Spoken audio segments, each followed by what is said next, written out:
Dear students, a very warm welcome to all of you in my today's lecture of Business Statistics.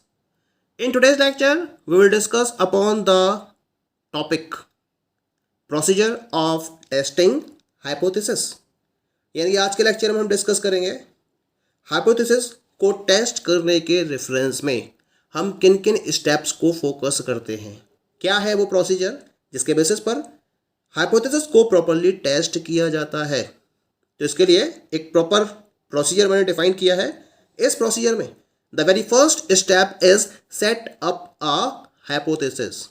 The very first step in hypothesis testing is to set up a hypothesis about a population parameter. Then we collect sample data, produce sample statistics, and use this information to decide how likely it is that our hypothesized population parameter is correct.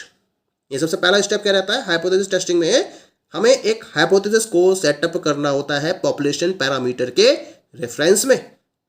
फिर setup करने के बाद हम उस population में से एक sample data को कलेक्ट करते हैं, उस सैंपल डेटा के रेफरेंस में सैंपल स्टैटिस्टिक्स को प्रोड्यूस करते हैं और इस इंफॉर्मेशन के बेसिस पर हम डिसाइड करते हैं कि जो हमारी हाइपोथेसाइज्ड पॉपुलेशन पैरामीटर है वो कितना करेक्ट है या करेक्ट नहीं है। इसका डिसीजन लिया जाता है on the basis of this particular information. अब बात करते हैं यहां पर हम हाइपोथेसिस को सेट करने की। तो क्या करते हैं हम इसके लिए, हम पॉपुलेशन मीन की एक सर्टेन वैल्यू को एज्यूम कर लेते हैं। यानी कि जब इन्वेस्टिगेशन को फॉलो किया जाता है तो इन्वेस्टिगेशन को फॉलो करने से पहले पॉपुलेशन मीन के रेफरेंस में एक सर्टेन वैल्यू को इन्वेस्टिगेटर के द्वारा एज्यूम कर लिया जाता है।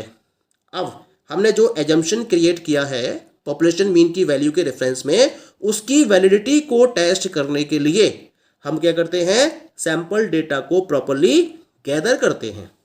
और सैंपल डेटा को गैदर करने के बाद हम जो हाइपोथेसाइज्ड वैल्यू है और जो सैंपल मीन की एक्चुअल वैल्यू है इसके डिफरेंस को प्रॉपरली डिटरमाइन करते हैं और फिर इस डिफरेंस के बेसिस पर हम ये जज करते हैं कि जो दिया हुआ डिफरेंस है वो सिग्निफिकेंट है या नहीं है।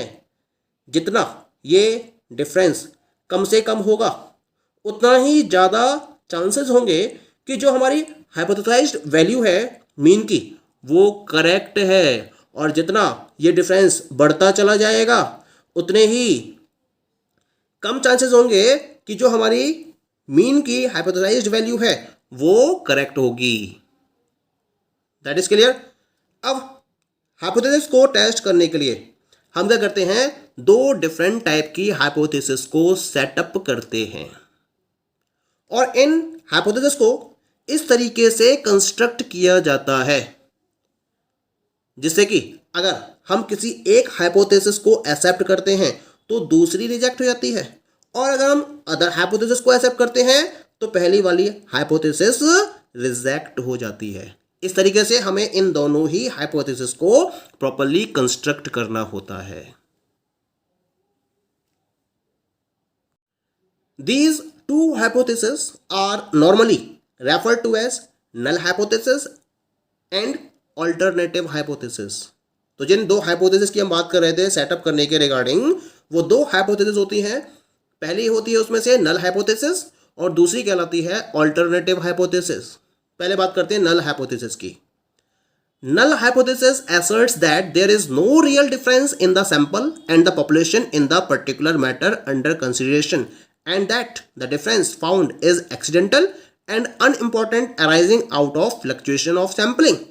तो null hypothesis ये डिफाइन करती है, ये assert करती है, ये assume करती है कि जो सैंपल है और पॉपुलेशन है, यानी कि जो मैटर हमारे कंसिडरेशन में है उसके रेफरेंस में जो सैंपल पैरामीटर है और जो पॉपुलेशन पैरामीटर है उनके बीच में कोई भी डिफरेंस नहीं है। और अगर कोई डिफरेंस फाउंड हो भी जाता है तो उसको एक्सीडेंटल मान लिया जाता है और अनइम्पॉर्टेंट माना जाता है, और ये माना जाता है कि सैम्पलिंग के फ्लक्चुएशन की वजह से ये डिफरेंस क्रिएट हुआ है।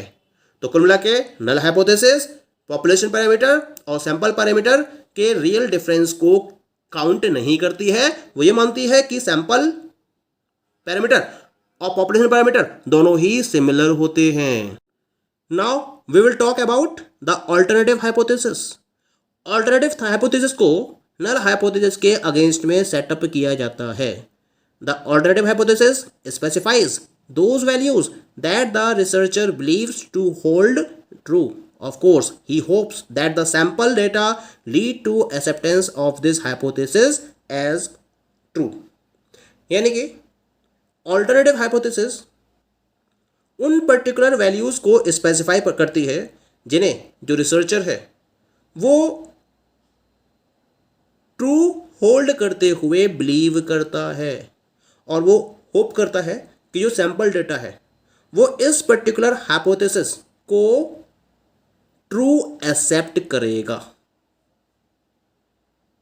नल हाइपोथेसिस को हम H0 या HO से रिप्रेजेंट करते हैं, जबकि ऑल्टरनेटिव हाइपोथेसिस को हम HA से रिप्रेजेंट करते हैं। यानी कि अगर हम बात करते हैं एक साइकोलॉजिस्ट की, एग्जाम्पल के तौर पर मान लीजिए एक साइकोलॉजिस्ट है जो ये टेस्ट करना चाहता है कि एक सर्टेन क्लास ऑफ पीपल का जो मीन आईक्यू है वो 100 से हायर होगा। जो मीन आईक्यू है वो 100 से हायर होगा।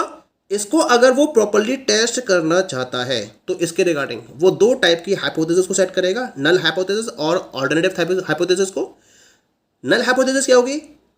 H0 such that mu is equal to 100. This is null hypothesis. और alternative hypothesis क्या होगी? HA such that mu is not equal to 100. यानी कि mu की वैल्यू, यानी कि जो मीन पॉपुलेशन की मीन वैल्यू है वो 100 के इक्वल नहीं होगी। ये हो गई ऑल्टरनेटिव हाइपोथेसिस।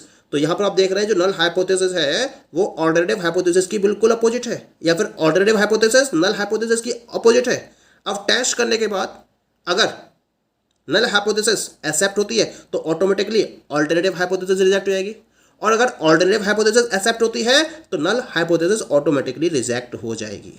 तो इस तरीके से किसी भी पर्टिकुलर हाइपोथेसिस टेस्टिंग के रिगार्डिंग नल और ऑल्टरनेटिव दो टाइप की हाइपोथेसिस को सेटअप किया जाता है। Now come to the step number 2 and this is set up a suitable significance level. Hypothesis को प्रॉपर्ली सेटअप करने के बाद अगला स्टेप होता है H0 के अगेंस्ट में HA की वैलिडिटी को प्रॉपर्ली टेस्ट करने के पॉइंट ऑफ व्यू से एक सर्टेन लेवल ऑफ सिग्निफिकेंस को डिसाइड करना। लेवल ऑफ सिग्निफिकेंस का मतलब क्या होता है? ये उस पर्टिकुलर कॉन्फिडेंस को डिफाइन करता है इन्वेस्टिगेटर के, जिसके बेसिस पर जो इन्वेस्टिगेटर है या एक्सपेरिमेंटर है वो नल हाइपोथेसिस को रिजेक्ट या एक्सेप्ट करता है।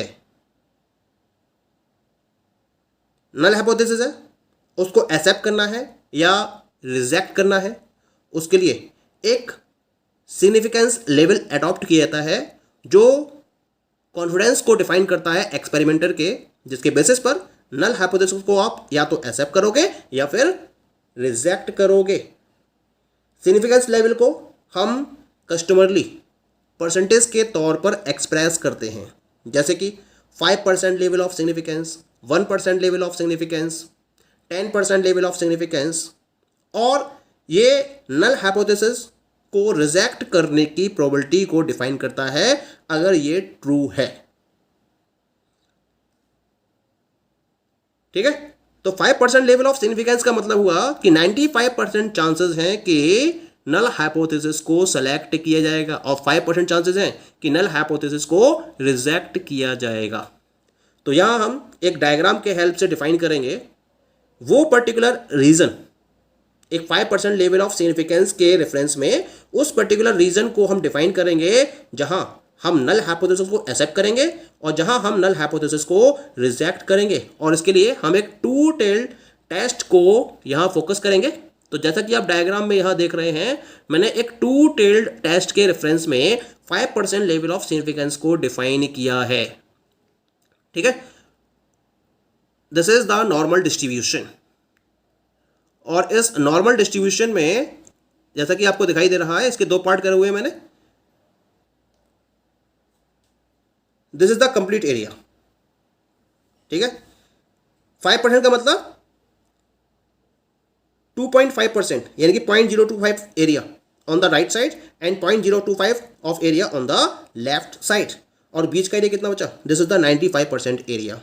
तो यानी कि अगर नल हाइपोथेसिस इस रीजन में आती है तो हम नल हाइपोथेसिस को एक्सेप्ट करेंगे। यानी कि जो सैंपल स्टैटिस्टिक्स हैं, अगर आपके वो इस 95% एरिया में लाई करते हैं तो हम नल हाइपोथेसिस को एक्सेप्ट कर लेंगे। लेकिन अगर इस एरिया में या फिर इस एरिया में सैंपल स्टैटिस्टिक्स फॉल होती है तो हम नल हाइपोथेसिस को रिजेक्ट करेंगे। That is clear. तो 5% लेवल ऑफ सिग्निफिकेंस का मतलब है 95% चांसेस है नल हाइपोथेसिस को एक्सेप्ट किया जाएगा और 5% चांसेस है नल हाइपोथेसिस को रिजेक्ट किया जाएगा। Step number 3 is setting a test criteria. Hypothesis testing में थर्ड स्टेप होता है टेस्ट क्राइटेरिया को कंस्ट्रक्ट करना। इस पर्टिकुलर स्टेप में हमें एक एप्रोप्रिएट प्रोबेबिलिटी डिस्ट्रीब्यूशन को सेलेक्ट करना होता है पर्टिकुलर टेस्ट के रेफरेंस में। यानी कि एक प्रोबेबिलिटी डिस्ट्रीब्यूशन हमें सेलेक्ट करना होता है जिसे हम प्रॉपरली अप्लाई कर सकें और उसके बेसिस पर हम अपनी कंप्यूटेशन को पॉसिबल कर सकें। कुछ पर्टिकुलर प्रोबेबिलिटी डिस्ट्रीब्यूशन हैं जिनको हम टेस्ट क्राइटेरिया में इंक्लूड करते हैं, जैसे कि T test, F test, chi square test. इनके बेसिस पर हम एक प्रॉपरली टेस्ट क्राइटेरिया को सेट कर लेते हैं। अब हम मूव करते हैं to the step number 4। Step number 4 is the doing computations. We now proceed to the fourth step and that is performance of various computations from a random sample of size small n necessary for the test. These calculations include the testing statistics and the standard error of the testing static. अब हम fourth step की तरफ proceed करते हैं जहां हम size N के random sample के रेफरेंस में वेरियस कंप्यूटेशंस को फॉलो करते हैं, परफॉर्म करते हैं जो टेस्ट के लिए जरूरी होती हैं। और इन पर्टिकुलर कैलकुलेशंस में हम स्टैटिस्टिक्स को टेस्ट करते हैं और उसके साथ साथ जो टेस्टिंग स्टैटिक रहती है उसके स्टैंडर्ड एरर को भी डिटरमाइन करते हैं। And now we move to the last step and this is the step number 5, that is making decisions. अब हमें फाइनली डिसीजन को फॉलो करना है। तो इस पर्टिकुलर स्टेप में हम डिसीजन लेते हैं कि नल हाइपोथेसिस को हमें एक्सेप्ट करना है या फिर हमें इसे रिजेक्ट करना है। अब ये डिसीजन किस पर डिपेंड करेगा? ये डिपेंड करेगा कि जो कंप्यूटेड वैल्यू है टेस्ट क्राइटेरिया की वो रीजन ऑफ रिजेक्शन में फॉल करती है या फिर रीजन ऑफ एक्सेप्टेंस में फॉल करती है। इसको हमें प्रॉपर्ली चेक करना होगा।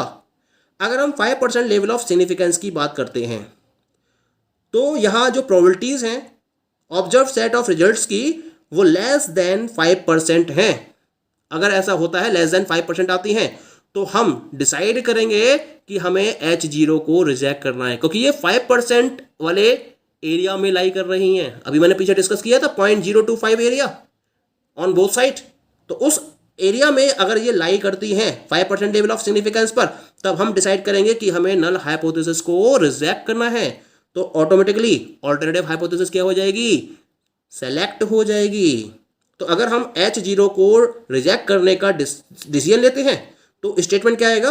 The null hypothesis is false, या फिर the sample observations are not consistent with null hypothesis. तो हम स्टेटमेंट देंगे कि जो नल हाइपोथेसिस है वो आपकी फॉल्स है, या हम ये कहेंगे कि जो सैंपल ऑब्जर्वेशंस हैं वो नल हाइपोथेसिस के कंसिस्टेंट नहीं हैं। और दूसरा केस लेके चलते हैं, वाइस वर्सा लिखा हुआ है, यानी कि अगर ऑब्जर्व सेट ऑफ रिजल्ट्स की प्रोबेबिलिटीज मोर देन 5% हैं, यानी कि 95% वाले एरिया में वो लाई करती हैं, तब हम H0 को एक्सेप्ट कर लेंगे और हम स्टेटमेंट देंगे the null hypothesis is true, या फिर हम कहेंगे the sample observations are not inconsistent with null hypothesis.